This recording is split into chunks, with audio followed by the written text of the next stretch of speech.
on s'appuie sur le tzaddik, ça veut dire si on l'enlève, on tombe. C'est pas qu'on est... C'est-à-dire nous, naturellement, on tombe. On est dans la pesanteur du monde. C'est-à-dire normalement, il y a une attraction terrestre, il y a une attraction vers la tristesse, vers la lourdeur, vers la paresse, vers le désespoir. Ça, c'est la nature. Si on se laisse aller, voilà, on arrive.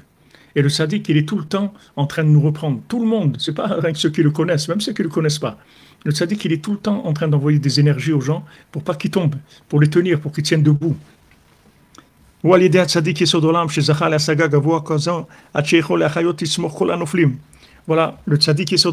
Rabbi Nachman, il est arrivé à une telle compréhension d'Hachem jusqu'à qu'il peut donner de la vitalité et il peut donner un appui à tous les gens qui tombent, tout celui qui tombe.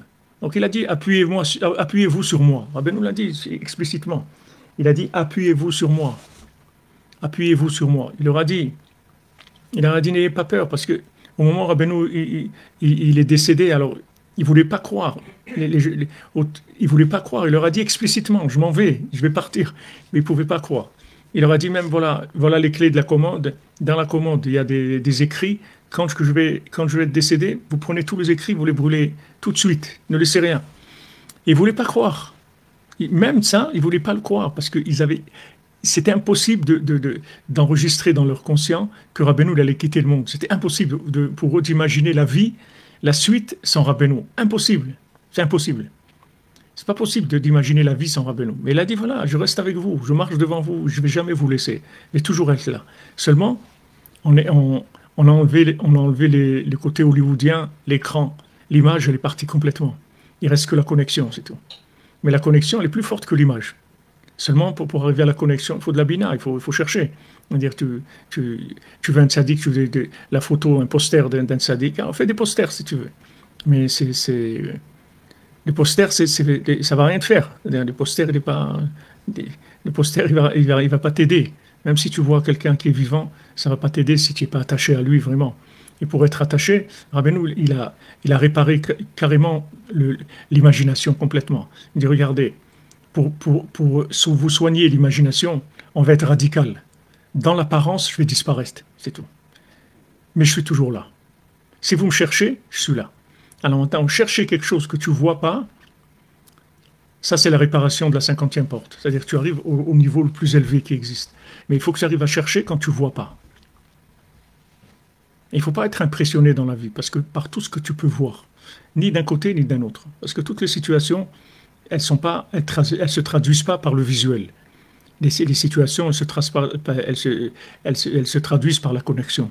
Il y a des situations qui ont l'air vraiment impossibles dans le visuel, et dans la connexion, tu es tranquille, parce que tu sais que ça va marcher.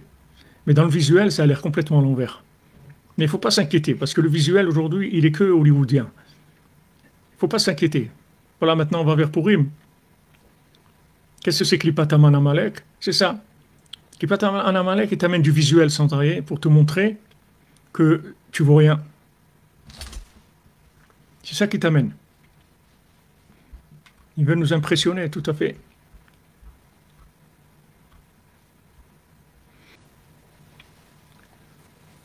On a besoin de cette connexion tout le temps. Tout le temps. Je vous ai dit plusieurs fois. Le principal, il se trouve là où vous voyez rien. Et tout ce que vous voyez, il n'y a rien dedans. C'est vide. La vérité, elle n'a pas d'emballage aujourd'hui. Elle n'a pas. Ceux qui étaient attachés à l'emballage, ils ont lâché ou ils sont partis à Hollywood. Et Hollywood, c'est les spécialistes de l'emballage. Et ils vont faire des trucs, et des forums, et des réunions, et des trucs, et des campagnes, et des trucs, et plein de choses, plein de choses. Voilà, il n'y a rien. Il n'y a rien. Derrière ça, il n'y a rien. Si tu rentres, tu verras qu'il n'y a rien. Tu verras que c'est un écran, c'est tout. Que tout ce que tu as vu bouger, la musique, les cris, les rires, les pleurs, les trucs, il n'y avait rien. Tu avances un tout petit peu, tu vas voir que c'est plat, il n'y a rien du tout. C'était juste un effet imaginaire. Donc cherche la connexion, c'est tout. Ne cherche pas à voir. Tu vas rien voir. Connecte-toi, c'est tout. Cherche la connexion avec la foi. Cherche la connexion. Tu lui dis, Hachem, je sais que tu es là. Je sais que c'est toi qui es présent. C'est toi qui diriges le monde. Tu dis au tzaddik Yesod Olam, je sais que c'est toi qui me fais tenir. Je sais que c'est toi qui as la force de me maintenir en vie, de me maintenir dans le vouloir. Il y a des gens, Chas v'Shalom, ils ne veulent plus. très grave. On avait quelqu'un qui est venu ici, nous a raconté. Son père, c'est un Rosh Yeshiva, un grand rave. Et il voulait que son fils il soit un grand rave, comme lui. Mais son fils, il voulait pas faire ça. Il pouvait pas. C'était pas son truc du tout. Alors, il était au lit, c'est tout, 24 heures sur 24. Il était au lit, il bougeait plus de son lit, c'est tout, c'est fini. Il pouvait pas. Il n'arrivait pas. Il était au lit, il pouvait pas bouger. Parce que c'était pas pour lui. On voulait faire de lui quelque chose que c'était pas lui. Il faut le laisser chercher. Il faut laisser chacun libre de chercher. On veut enfermer les gens dans des systèmes soi-disant. C'est quand les choses elles doivent être comme ça ou comme ça. Tu sais rien du tout. Il ne faut pas vivre avec le cinéma. Le cinéma il est terminé. L'approche cinématographique elle est terminée. L'image ne traduira plus jamais le produit. L'emballage ne traduira plus jamais le produit. C'est terminé. Tant que Mashiach ne vient pas, on aura des images qui sont fausses. On n'aura pas des images qui sont vraies. Et c'est ça le principal de notre tri. Est-ce que tu continues dans l'obscurité? L'obscurité, ça veut dire que l'image, elle est fausse. Tu sais qu'elle est fausse. Et tu continues dans l'obscurité parce que tu sais qu'il y a une présence. Donc tu cherches à te connecter à cette présence-là. Rabbeinu te dit explicitement. Il dit, je suis là. Je reste avec vous et je marche devant vous. Donc voilà, si tu es simple, il faut être simple, c'est tout. Rabbeinu te dit ça. C'est simple, c'est tout. C'est simple, tu dis, regarde, je reste là. Je m'en vais pas. Je reste avec toi. Et je marche devant toi.